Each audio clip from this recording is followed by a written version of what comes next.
Welcome to another episode of the Work Hard, Play Hard podcast. My name is Rob Murgatroyd, and each week on this podcast, I talk to some of the most fascinating people on the planet in all areas of life, from mindset to fitness to spirituality and, of course, business. Look, I believe you deserve success in all the areas of your life, not only business. But before we get into today's show, you may want to join us on our next Work Hard, Play Hard experience. This year, we're going to be going to Mykonos and Marrakesh. In these experiences, I have hand-selected a group of high-performing business people who are seeking more balance, connection, and they want to celebrate their wins as a reward for the hard work that they put in. If you want someone to curate once-in-a-lifetime experiences and force you to play more, rush over to workhardplayhardexperience.com. Fill out an application so we can jump on a discovery call to see if this is a good fit for you. And remember, excuses are over. It's time to live. This is an orientation. I am oriented to a place where, at the very least, I cannot be happy with sexual monogamy that has a lot of constraint. Like, if I am in a relationship where I'm not allowed to do anything, that makes me very unhappy. Historically monogamous people want to know, do I have to ask permission? Does she have to ask permission? And the answer is no, because we've had so many conversations that Amanda pretty much intrinsically knows like what my boundaries are. Monogamy is something that people can do. Just because primates don't do it doesn't mean people shouldn't do it. And so I'm in favor of people's agency and their sexual expression. What's up, everybody? Welcome to another episode of the Work Hard, Play Hard show. Today on the show is John Romaniello. Got to tell you, man, I freaking loved this interview. So this is an interview. One of the things I love about podcasting is I get to have these conversations with people about things I'm interested in. So I'm interested in learning about the world of polyamory. So there's so many people that are talking about it, and I see it on TV. I don't really know what it is. I don't really understand it. I didn't know anything about it. So I went to the man who has been willing to be public about it. Now, what's interesting is I've known the name John Romaniello for years. He was in the fitness world. He's a fitness legend.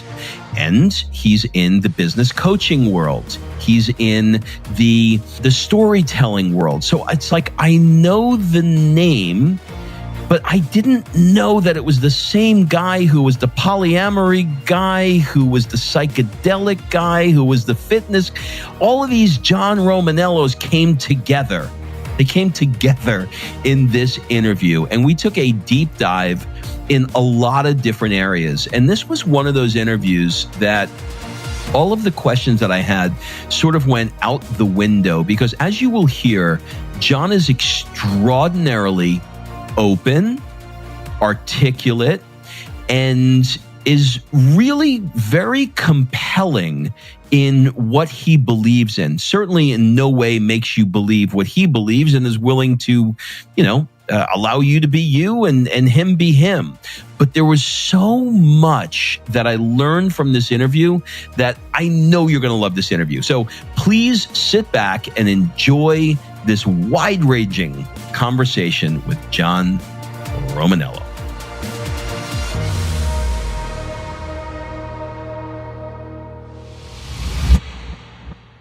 Giovanni Vincenzo Romaniello III. Welcome to the show. Thank you so much. It is great to be here. You know, man, I am super pumped that you're here. This is going to be fun.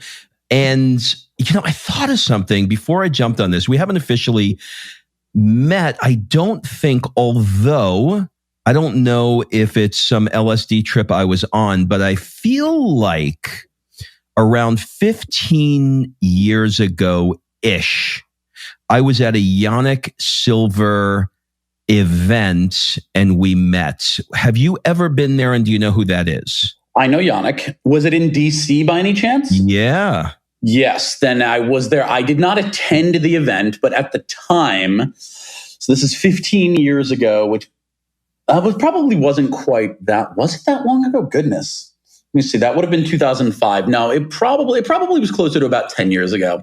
It could have been. Could have been. It was probably closer to 10 years ago. I was living here in New York City, and it probably would have been either Joel Marion or Craig Ballantyne, and I know Craig and Yannick have had a long and storied relationship, who invited me down. And as I often do, I just got in the car and drove down and crashed the event, did not buy a ticket, and simply hung out in the lobby and met people and drank. That sounds like the exact time we would have met. I think that's exactly what happened. And yeah, I think that was it. Okay. Well, that makes sense to me. Well, nice to officially meet you. And, with a name like Giovanni Vincenzo Romaniello III, I got to just say that, you would figure, or you would assume, that you couldn't be any more Italian. But your grandma was half black from Alabama. Your grandfather was Polish, but a little quarter of Italian. Yeah. But where did that strong Italian name come from? Yeah, that is such a great question. So my paternal grandfather was Giovanni Vincenzo Romaniello I. He was half Italian, and the other half was Polish Jew. And so I don't know why he was named Giovanni Vincenzo Romaniello. And more importantly, I don't know why when he came to the United, where he was actually, he was born in Italy. And I don't know why when he came to the United States and married my grandmother, who was half black and then Irish and Native American, I have no idea why they then decided to name my father Giovanni, and why my father then decided to pass it on to, at that point, it's just a strong name. And it is certainly more Italian than I am. But I grew up with what I would consider to be like a mixed race upbringing. As you mentioned, my grandmother's half black. She's from Buccaloo County, Alabama. And so I sort of grew up with a lot of people with very strong Southern accents, and then people who had absolutely no connection to being Italian other than that we eat pasta on holidays. And some of my family sound like they're in Goodfellas, but that's more a function of being from New York than it is being Italian. Do you identify, feel energetically, whichever way you want to answer it, more connected to Black culture, white culture, Italian culture, Southern culture? Which one? I'm a New Yorker, and that's really the best way to put it. I grew up in Queens, so I understand. All right. So I'm originally from Queens. I'm from Jackson Heights. I'm from Rego Park. Okay. Oh, there you go. And then I grew up on Long Island. And so it's really interesting because I grew up in a very mixed race family. My grandmother was half black. Her first husband was black. And so she had 2 kids with him. And so my aunt and uncle, they're mostly black. And then my first cousin, who is like the closest person in my family, who's like one of my closest friends, her dad is Puerto Rican. And so she's half Puerto Rican and then like mostly black and then some Irish and Native American. And then there's me. And so I identify as being someone who is from a mixed race family, but I think it would be very irresponsible of me to say that I have the outward experience of a mixed race person, because I present outwardly as a white guy. And you know what? Let me rephrase it. If I'm in the Northeast, or if I'm in California, I present as what people perceive to be as a white guy. If I'm from very, very white places, I am perceived as maybe Latino. So depending on where you're from and how white people are to you, I may not be entirely. Yeah, it's contextual. I get it. But yeah, my experience is as like a white guy from New York. I don't particularly identify with being Italian other than the name. I identify as being a New Yorker, which means that my political beliefs are in line with that. I'm sociologically very liberal. I'm fiscally fairly conservative, but I very much am just a New Yorker. That's really my shtick. I love it. I love New York too. I went to the High School of Performing Arts, and I connected through Jackson Heights on the subway every morning, 74th Street. Can't go anywhere in New York without connecting there. No, yeah, you have to connect through Jackson Heights or Jamaica. All right. So I want to just for context first, before we get into the area that I want to talk about, I want to rewind the clock a little bit. When you were in college, you didn't love the way you looked, and you decided, hey, I want to go all in on fitness. I want to get shredded. I want to pack on a bunch of muscle. I want to become a fitness model, train clients, write about fitness. And then you kind of slowly decided that that world wasn't really for you any longer, I think. Are you still in that world, or how do you feel about that? I tried to live with a foot in both worlds for a while. I think you get out of the thing whatever you can get out of it for as long as you can get out of it. And for me, I was in the fitness world for the better part of 15 years. I went through the body transformation in maybe 2000 or 2001. I started my fitness business in 2003. And then I did that exclusively until 2015, when I started business coaching. And then I started doing more higher level consulting and investment. And then now I'm doing a lot of the storytelling and book consulting, et cetera.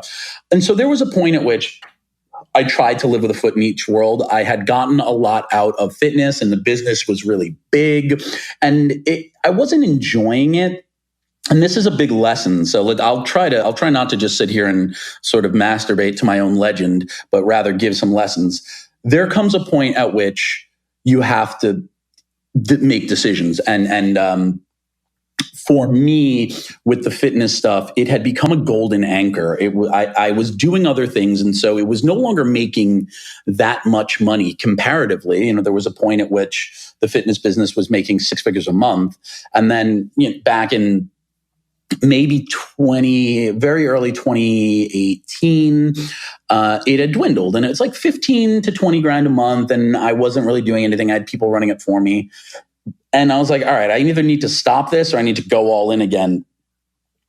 It's really hard to walk away from an easy 200 grand a year, no matter how much money you're making. That's a thing, particularly when you grow up without money, that people tell you not to do.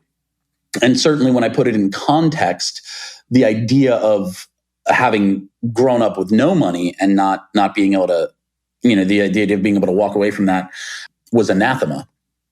And so I tried to go all in and build it up and get people to work on it. And it just caused this really big emotional breakdown. And so it really was a golden anchor where I just had to separate from the gold and just sort of shut it down completely. And as soon as I made that decision, which was maybe March of 2019, I was like, fuck it. I don't care how much money it makes. I'm just done. I'm never going to look at it again.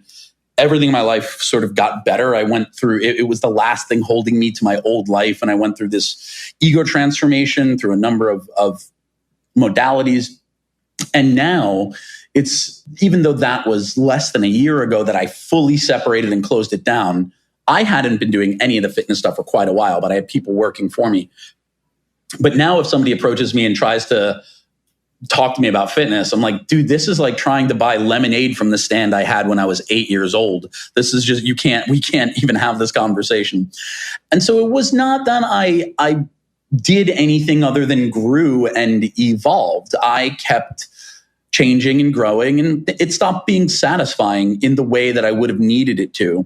And by 2013, when I wrote my bestseller, I'd pretty much said everything I needed to say. And then 2014 to 2015 was making sure that it was said. And then 2015, when I got into the business coaching, I was still in fitness because that was the particular pond in which I was a very big fish, and therefore an area where from which I could pull clients in terms of the business coaching. And now the thing that I have long desired is happening, where there are people who come to me for writing or storytelling coaching who have no idea that I ever did fitness. And I think that for me is very satisfying. Even people who may be in fitness now, it's strange that they haven't heard of me, but they haven't. And so I'm very much out of that business. I still work with fitness professionals and still do advising for fitness companies, but I myself am very happy to never have to compute anyone's macros ever again. I understand. I really, really understand that. It's interesting because as you're telling this story, remember there were two there were two things that came up. One thing was I was listening to a podcast, I can't remember the name, with Aubrey Marcus's ex-girlfriend relationship he was in that you were on with Amanda. And I was like, oh, that's really interesting. And I had interviewed Amanda about a year ago. And so I thought, oh, wow, that's really interesting. But there was something about your name that stuck out where I was like, I feel like I know this guy, but I don't know where I know him. And then I was in California, and I was at our mutual friend Chris Harder's house, and we were talking about it. He's like, you got to meet John. And I was like, wait a minute. I know a fitness guy named John. And I know the John that was on this podcast. Which John are you talking about? And then I realized it's all the same John. So, it's all the one guy. How can you do it? It's one guy. There's no way. It's one guy. So, in doing this interview, I have to do interviews around things that I'm curious about and interested in. And the thing I'm most interested in with you is not necessarily the business coaching. It's not necessarily the fitness stuff, although you have tremendous value in those areas for sure. But the thing that I'm fascinated by, and I think most people would be fascinated by, is the world of polyamory. And that is that you are so open and so willing to discuss it publicly that if you're down, I want to go down the polyamory hole with you, pun intended, and talk with you and talk with you. Just have a real honest conversation about it, because I find the whole thing just absolutely fascinating. So, are you down for that? Yeah, let's do it. Yeah, I'm happy to talk about it. All right. So you've shared publicly that you are quote unquote polyamorous. I'm going to put some air quotes around it. For the uninitiated, what exactly does that mean? Okay. Polyamory is a French word meaning many loves. And in the context that it is used, it really it exists as a counterpoint to monogamy. So it simply means that, and there are levels of this. So the umbrella term can be what we call ethical non-monogamy, which can include everything from an open relationship to polyamory. Polyamory has the distinction of being a relationship style in which both partners are open to, available for, and, quote, allowed to develop deep relationships with other people. So you could have multiple partners, multiple girlfriends, whereas something like ethical non-monogamy, there might be more casual dating, and something that is what typically called an open relationship. That is usually what's called partnered non-monogamy, and it's more of a sexual denotation. So in the case of Amanda and I, either one or both of us could be sleeping with other people together or separately, whereas in poly, it has more of a relational designation. And I tend to look at polyamory and monogamy as orientations existing on a spectrum, like heterosexuality and homosexuality.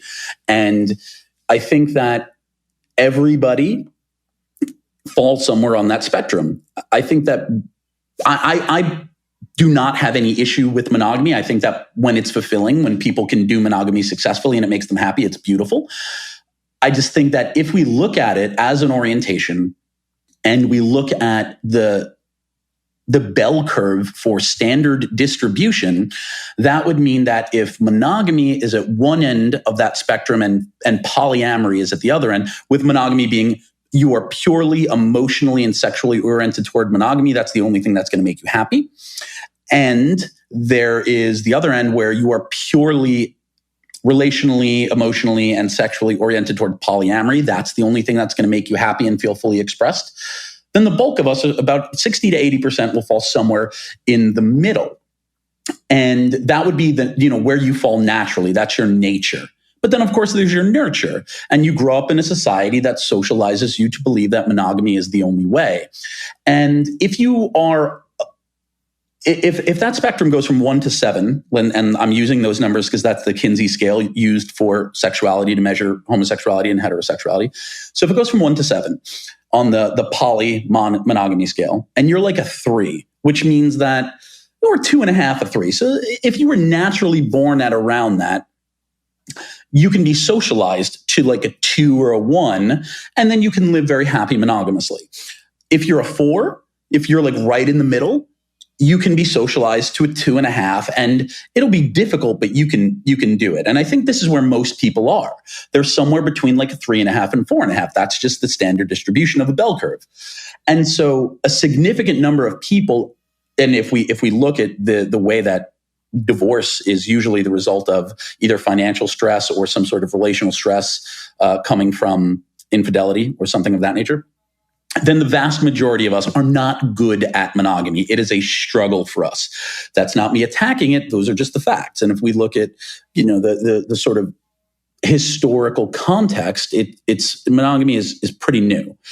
And so I struggled with it for a very, very long time. And I tried to live monogamously. This is before I knew what polyamory was, or before I knew that polyamory was an option for a way to set up your relationships. I just knew that after about 6 months to a year, I became very unhappy in my romantic relationships. And I would be sitting across from a person I love, looking at them and being like, I love you so much, and I want to be anywhere but here with anyone but you. And something about me is wrong and broken.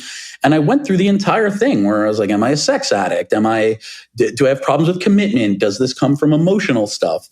And eventually found the community and did all the research. And then I realized, okay, for me, this is an orientation. I am oriented to a place where, at the very least, I cannot be happy with sexual monogamy that has a lot of constraint. Like if I am in a relationship where I'm not allowed to do anything, that makes me very unhappy. If I'm in a relationship where I'm allowed, where the constraint isn't there, then I don't necessarily need to be dating other people, but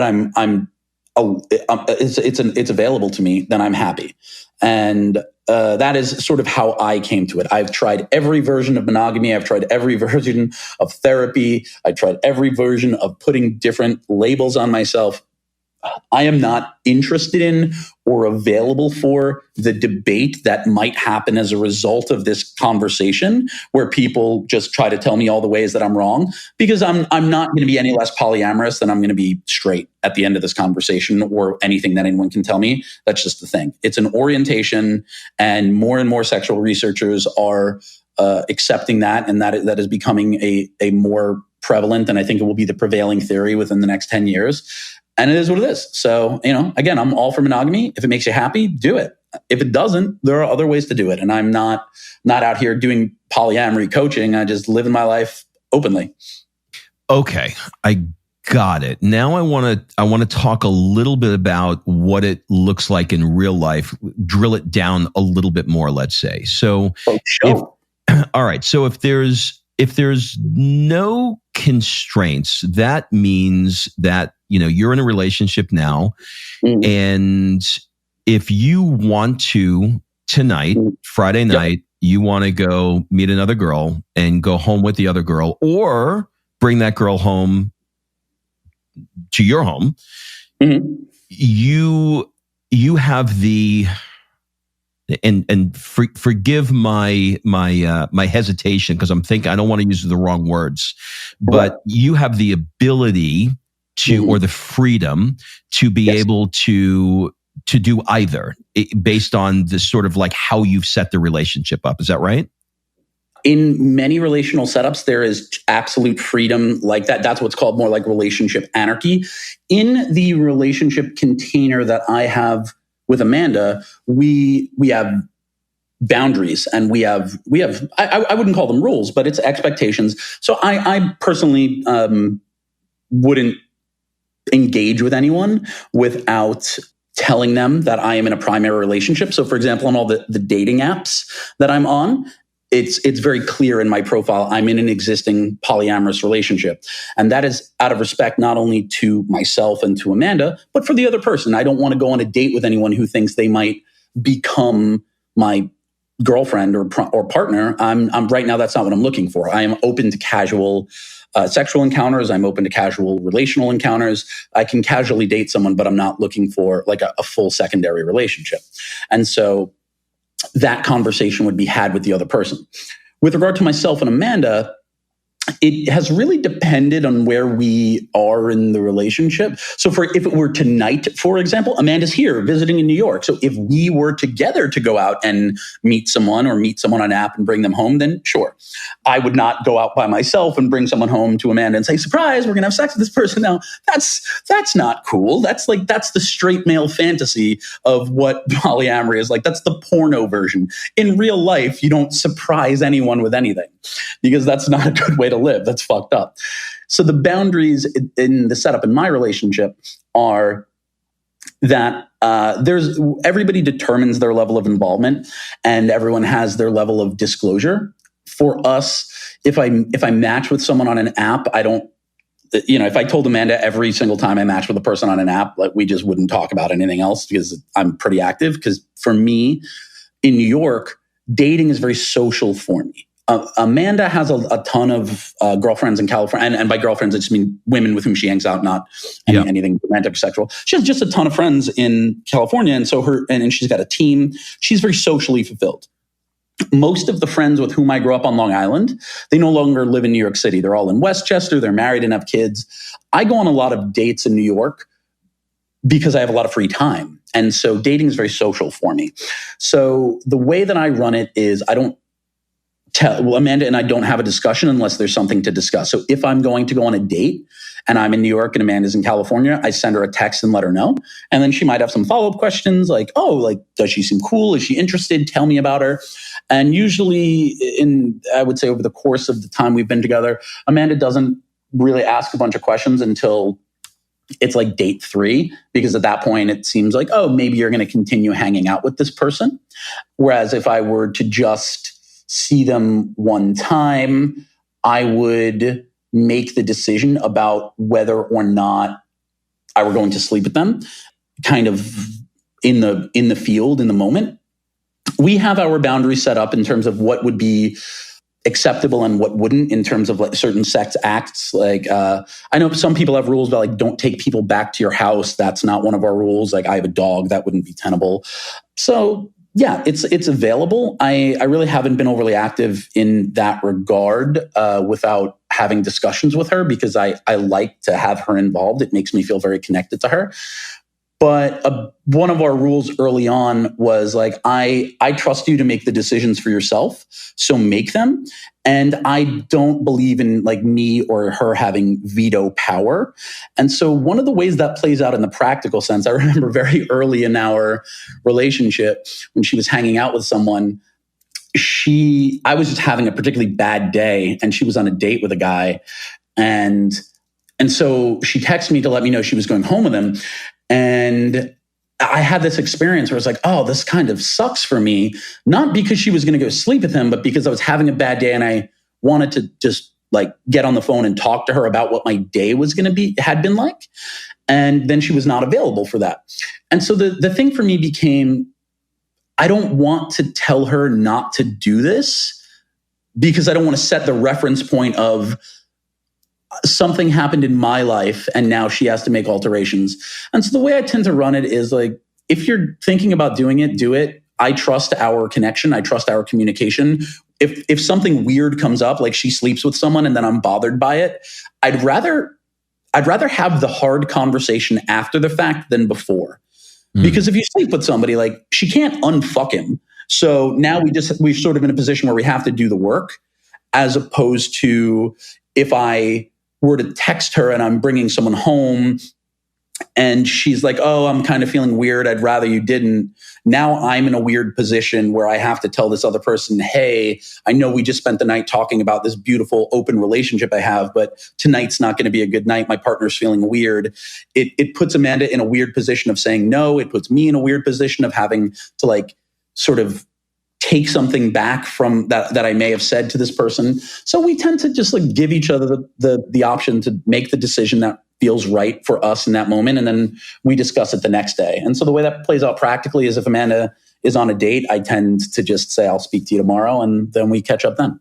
But you don't ask about the date or whether or not there was sex, or is there an agreement within the container that if she's going to have sex, she's going to let you know?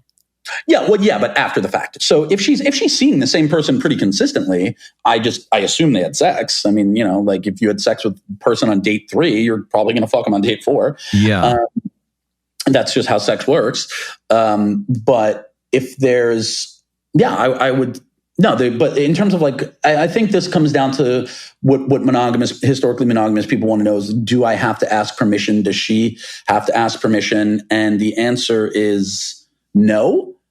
But the reason that works operationally is because we've had so many conversations that Amanda pretty much intrinsically knows what my boundaries are. Got it. Okay, what about the logistics? So right now you're in New York, she's in LA. So so she lives in LA, but she's in New York this weekend. So we're together right now. Yeah. Well, right now, yeah, but I mean the logistics of your relationship as over the course of the year is that you guys are separated by 3,000 miles. If she were in New York living either with you or in the same town, would that change things in terms of your lifestyle? In other words, is it more comfortable, easier? Does it work better because you see each other, I'll call it occasionally? Or you understand what I'm getting at? I do. No. It is easier in that there are fewer things to navigate when you're in a long distance relationship. So Amanda and I, we see each other about 2 weeks to 2.5 weeks out of any given month. And when we're together, I'm staying with her and she's staying with me. And so there's no point at which I leave her house when I'm staying with her in California and go on a date, right? Because I'm there with her. But I have been in poly relationships where I live with the person here in New York. And then it is, I don't want to say harder. It's just a different setup where you are in the position where you have to have more conversations. And it is very much like, I am going out on a date tonight. This is what my evening is going to look like. And then certainly you're not bringing a person back home with you. So you're sort of only dating people who can host you at their place. So in New York, having roommates is very common. So that's something you need to navigate. It also absolutely limited my choices in terms of who I would be going out with, because it doesn't matter how much I like you, I am never going to fucking Brooklyn. I'm just straight up never going to Brooklyn to fuck you. So it's not happening. You really are a New Yorker. I'm just 100%. I'm just no, I'm not crossing a bridge or going through a tunnel to go on a date with you. So right now, as it stands operationally, if somebody lives in Brooklyn or Jersey or wherever and wants to go on a date with me, they come into Manhattan and we do that, and then we can come back to my place. Whereas when I was living with a previous partner, my travel distance was, I'm such a New York asshole. I'm I am not going east of 6th Avenue unless I'm south of 23rd Street. It's just not happening. So funny. It's such a specific thing. So the number of people I could see was significantly fewer. But yeah, so when we move in together, whenever that is, we will have to have a different structure. And so if I'm living in LA and I meet someone, I will have to say to Amanda, okay, I'm going on this date, and we may or may not wind up in a position where we are going to go back to her place and have sex. I have some poly friends here in New York who are married, and they obviously live together. And so when they meet other people, one of the rules is they don't bring people back to their own house. They only have sleepovers or meetings outside. So it does change things. Everything is. The container changes based on the situation, and then each situation changes based on the specifics. It gives you kind of an overview, I think. It does. Okay, so I understand the major differences at how it's different from, let's call it, swinging. I think, do they still call it swinging? They still call it swinging, right? Yeah, swinging is basically, just so everyone knows, swinging is usually when a group of couples who are otherwise monogamous get together, and it's you're either at a sex club or a sex party, and it's almost like swapping partners. So that that's it takes place in a very specific container, and so there's a lot more independent exploration in polyamory and non-monogamy than swinging. Okay, does that sort of world of swinging apply to your relationship and polyamory too? In other words, could you find yourself in that type of setting as well? And would that be considered the inside of that container? I could, certainly. Within the context of my, less so with Amanda, but within the context of my history as a person in poly and open relationships, I'm gonna give them a shout out. So there is an organization I belong to called the New Society for Wellness, or NSFW. It's on Instagram. It's at We Are the NSFW, and so they're basically like a sex education and sex organization here in New York. They put on great events for everything from educating people about kink lifestyle. So they do like Dom Sub 101 classes. They do different places where, you can, if you're into historically vanilla sex, you can go and learn about these things and then go home and do them with your partner. They also have things that, they're very, there's stuff where they just like try to decriminalize sex work, etc. They also throw more traditional sex parties. And so historically, for the past like 3 or 4 years, I have a history of going to these parties with partners or friends of mine. Amanda and I have been to a few together. But even within that context, I would say historically, most of the time when I go to a sex party, I don't wind up meeting someone and having sex with them there. I usually wind up having sex with the people that I brought to the party. It's just we're doing it in this atmosphere of like, oh, look, there's people having sex over there or whatever. But yes, there is the option in my relationship with Amanda where we could go to a party and one or both of us might meet a person, either meet them there for the first time or run into someone we know and then have a sexual exploration or experience or interaction with that person there, or we could take someone home together. Everything's an option. I would say most of the time, Amanda and I, we tend to, so we use the word play in the poly community, in the kink and poly community. It's anything that really is purely sexual is play. So a sex party is usually called a play party. And most of the time we wind up playing with other people together in a party environment, whether it's another couple or an individual. And then there are many times where I have been to parties and by myself or with friends and not played at all, simply because I go for the social atmosphere and to just hang out and see my friends. You guys have been so incredibly honest publicly. Mm-hmm. Has that been something that in any way you either regret or has been a hindrance or I wish we didn't, or, any issues with family? Because, there's a lot of judgy people out there. No, I acknowledge how lucky I am because there are so many people in the world who they come out and they're as whatever they are, as gay, as poly, whatever. And they experience such real trauma from the people in their life not accepting them. There was a long time where I felt I might not be accepted. And when I remember when I first told my friends, my 3 best friends with whom I've grown up, I was like, yeah, I'm polyamorous. I can't be with just one person. And they just laughed at me, like, oh, there's a name for it. That's good. Cool. And they were just like, yeah, we just thought you like sucked at being with one person, but it's cool that there's a name. There's other people like you. This is dope. And then now, these are guys I've known since I'm 16. Now they follow up. They're like, dude, when are you going to write a poly book? You got to there's a vacuum there. You got to go in and write this book. So I'm very supported there. When I told my mother, and I'll never forget this, it was the most Linda Romanello response she could have. When I first told her I was polyamorous, I was dating 2 women at the time. I was in a triad, which meant that all 3 of us were dating one another. And I told my mom, I'm dating these 2 women. We're, they're bisexual. We're all together and we're like going on vacation together, etc. And the first thing she said was, that makes so much sense for you. And it was totally like loving and accepting. And then it was about 45 seconds later, she just said, doesn't that get expensive?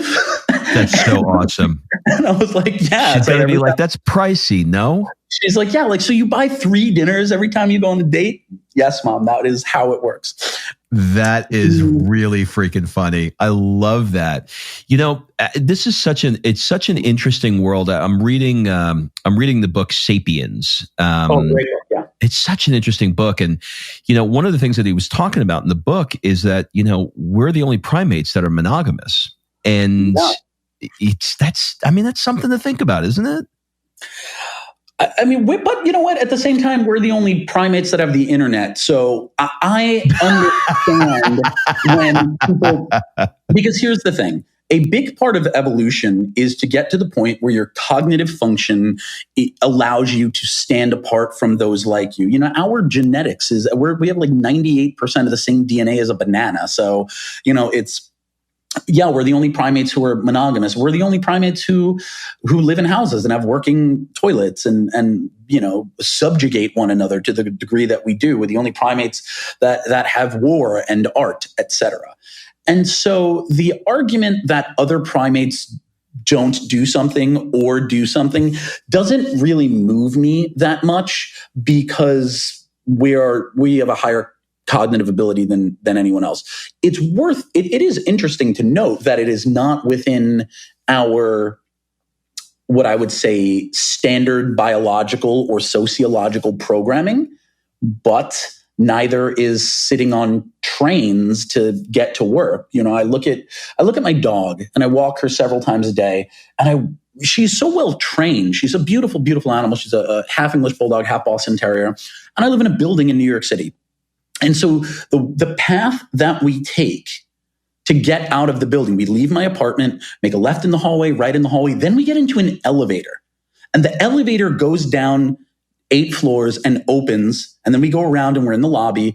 And I have to wonder, what is happening in her brain? She knows that we go into this box, and then the door to the box opens again, and we're just in a completely different place. Like, does she conceptually understand the concept of an elevator? Of course not. She's a fucking dog.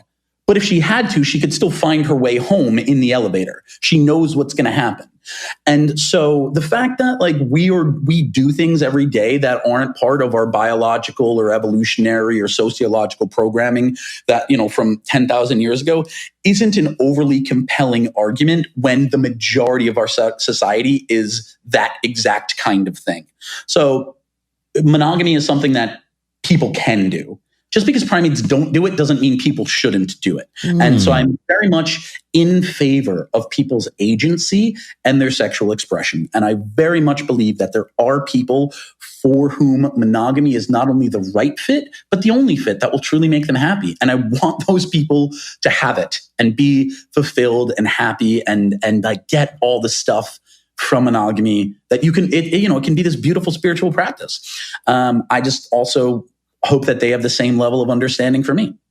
Hear, hear. Well said. I love that. All right. I want to switch gears up a little bit. That was super helpful. I really feel like I have a much better understanding of that world. I want to move into the art of fulfillment. I want to talk about I'm going to ask you some questions that are probably going to be out of left field. Just roll with it. What is an unusual or an absurd thing that you love?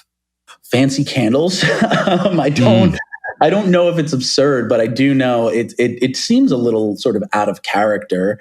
But I think it's not something I need. It's a complete luxury. And this is just, it put me in mind of that.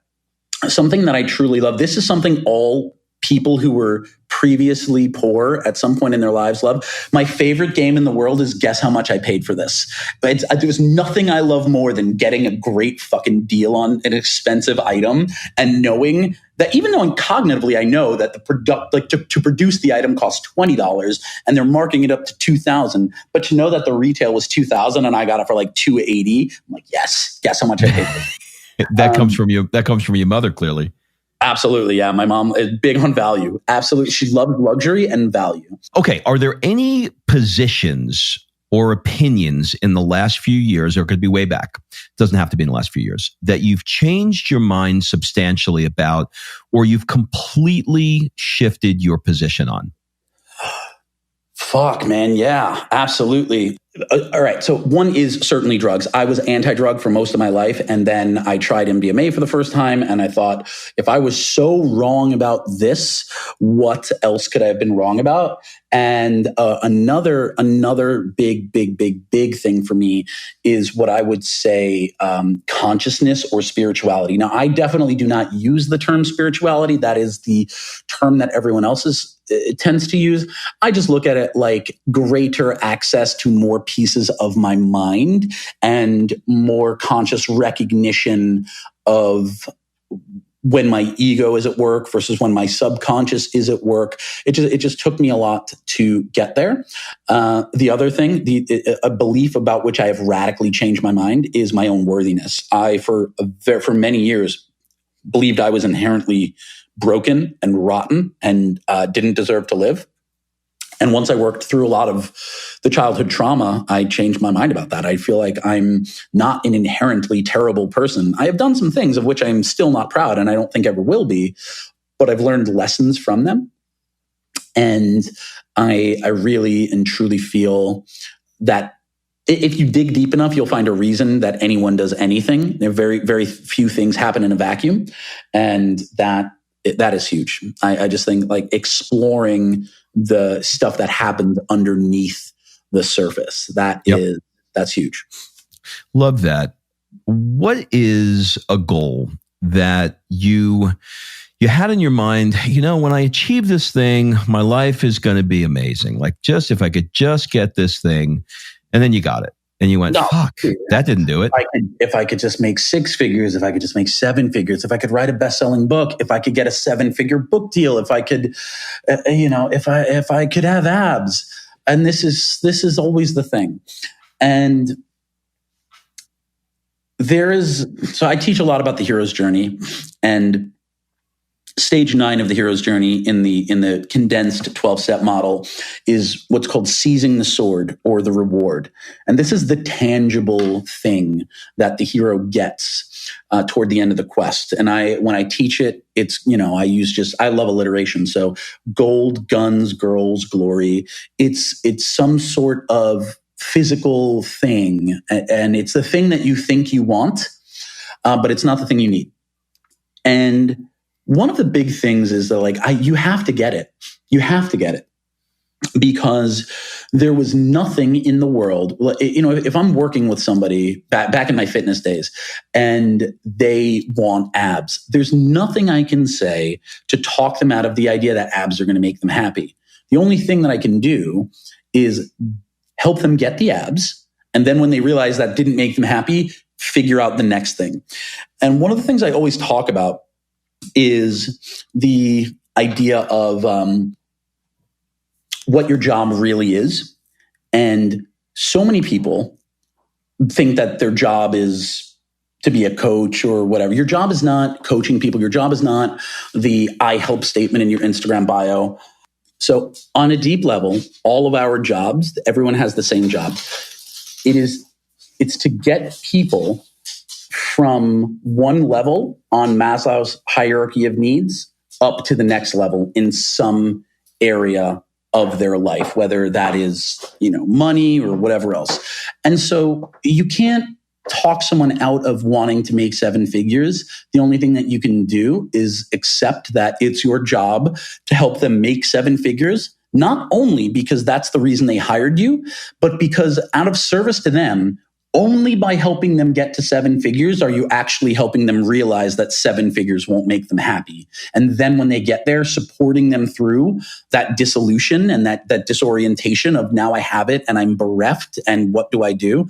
And then help them figure out what the next thing is. I love that. With every level comes a new devil. What are you currently struggling with?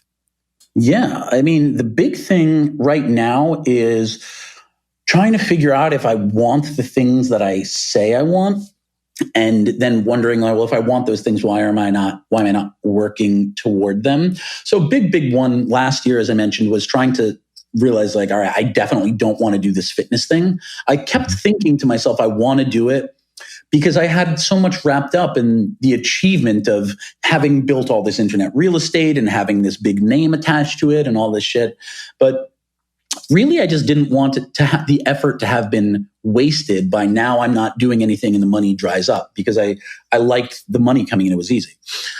But now that that's done, it's more, well, what are the things that I like doing to generate the money that allow me to live? And so for me, the level is really figuring out like, well, let me detach from money. How much do I need versus how much I want? Like, what am I going to do with it? What do I do with my money? What do I even do with this shit? And at this point, I have a really, really beautiful business. I'd like it to be a little bit more streamlined, because I let things fall through the cracks, and I hate feeling like I forgot shit.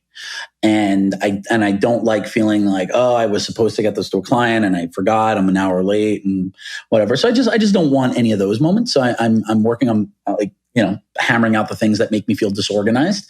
But I love teaching storytelling workshops. I love getting to the point where I'm in front of a room full of 7 to 10 to 12 people and just teaching them all of this stuff, and then being able to like go home and write about it. And so the devil is the temptation to scale, to just be like, oh, if you turn this into a book and then turn this part into a course, and then you can have marketing, you can add selling the storytelling course. And I'm like, do I really want to fucking do all that fucking shit? I'm like, no, man, I just like teaching.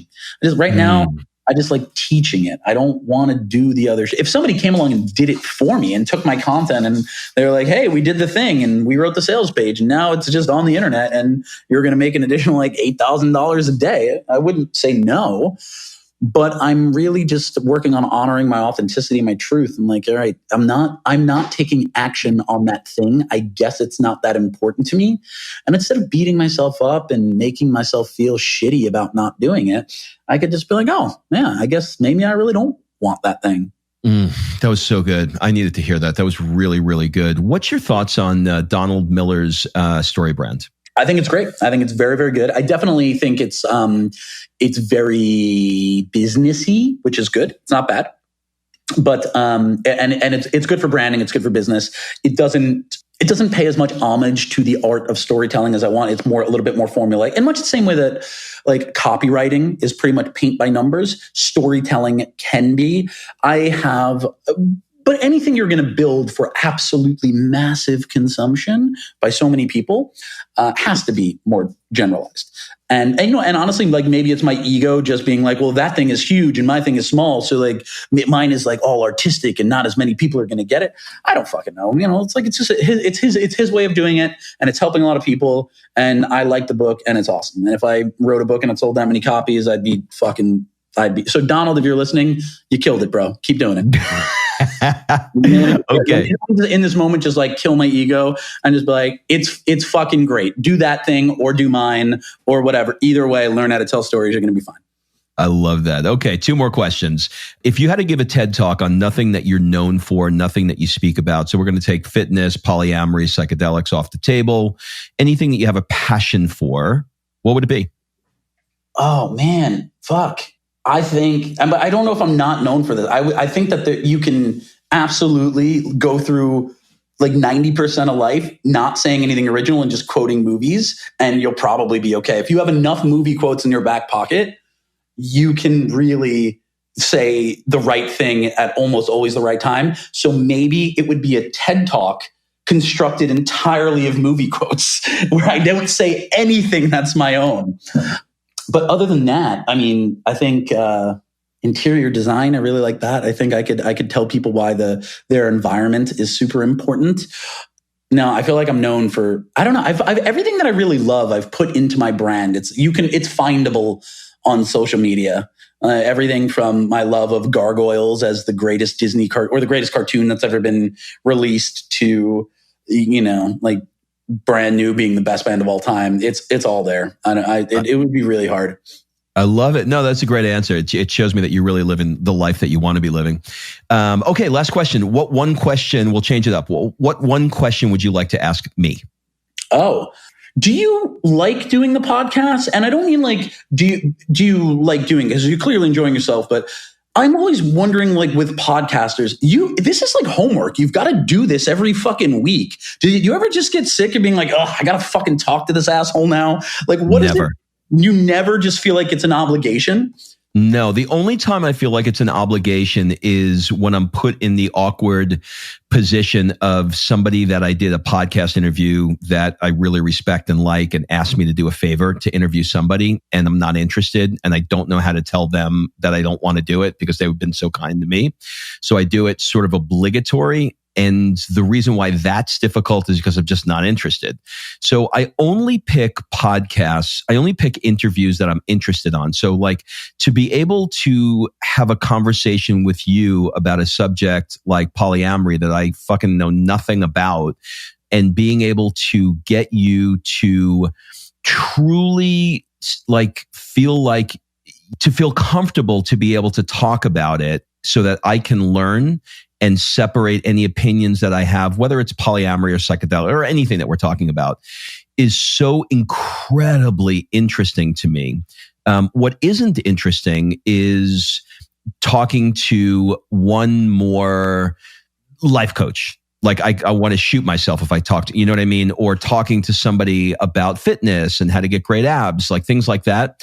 I can't do. So to answer the question, I absolutely love it as long as I have an interest. Because the moment I don't have an interest, somebody feels it and they're like, oh, he phoned that one in.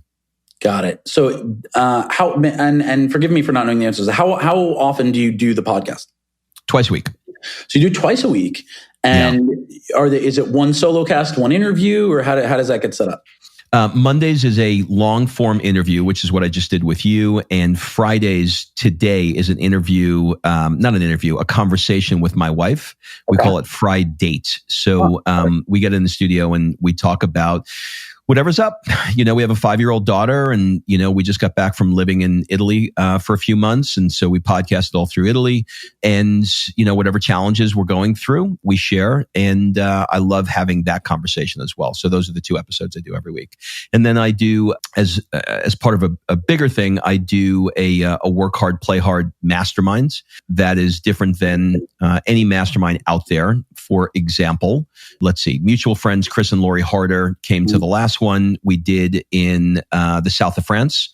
And when they woke up in the morning, I had vintage cars that were waiting for them outside of their hotel. There was 20 of us there, and I had 1960s, 70s Ferraris, you know, et cetera, old Porsches that were all lined up. And we went on a car ride through the French Riviera, and then we did a goal-setting session in a castle in Ez. The next morning, I had speedboats that were waiting for them, and we went off to Saint-Tropez and partied for the day and some exercises over there. We just did a couple of month and a half ago, we went truffle hunting in Italy, and then we went back and learned pasta making from some Italian grandmas. And so the experiences are for people that, you know, they love what they do, but it's all they do. They just keep working. They just never take the time to enjoy their life. So I just do these amazing events. And the 2 we have this year are going to be Mykonos in June. And then at the end of the year, it's going to be Marrakesh in Morocco. So that's fantastic. If there's anyone who didn't already know about that shit who's listening to this pod, that was like a beautiful pitch. I'm so interested. That is fantastic. Thanks for sharing that. It's really nice to hear someone who's so passionate. I have been terrified. As you might imagine, I often get asked, John, why don't you do a podcast? And my answer is always, because then I've got to do the podcast every week. It's like, now it's a commitment. It feels like homework. And it's really nice to just be able to ask that question and get such an honest and enthusiastic answer. And so it's really nice to hear that someone is not just within their zone of genius, but within their zone of love, because I think those 2 things can exist separate from one another. There are things that many people are awesome at, but don't bring them joy. And you know, again, in the same way that I was, you know, top tier in the world at fitness, and now if you ask me to do your macros, I'm just going to hang up on you. It can be the same thing, and it's really nice when the proficiency and the passion have complete and total interplay between the two of them, because that's real profound. And you obviously have that, and it's great to hear how much you love it. And you're very good at this. I don't do as many podcasts as I am asked to do, specifically because many interviewers seem to be phoning it in, but you came in with really exciting questions. You knew references from other interviews that didn't. You really do treat this like an art form. And if anything, it reinforces for me the fact that I should probably not do a podcast, because I'm probably not going to do it anywhere near as well as this. You killed this. And I really just want to honor you for that and show deep gratitude for treating me with the level of respect that you do, and you do for all your guests, because this is really, it's an art form. It's not just, two people setting up a microphone and chatting. You really made me feel very special. And I want to say thank you. And I know that it's your podcast and your listeners here do this every week, but as someone on the receiving end of it, I don't get it that often. So truly, thank you. This was really fantastic for me. Thank you, man. I appreciate it. Give Amanda a big hug for me, and let's make sure we connect somewhere in the world. I will. Absolutely. Thank you again. All right. Thanks for listening. If you love this episode and you know someone that needs some help in either stepping up their work hard game or their play hard game, it would mean the world to me if you shared this podcast with them to help me get this movement out there. So if you like what you heard, head on over to iTunes, take 30 seconds and leave me a 5-star review, and I will be forever grateful. So until the next episode, excuses are over. It's time to live.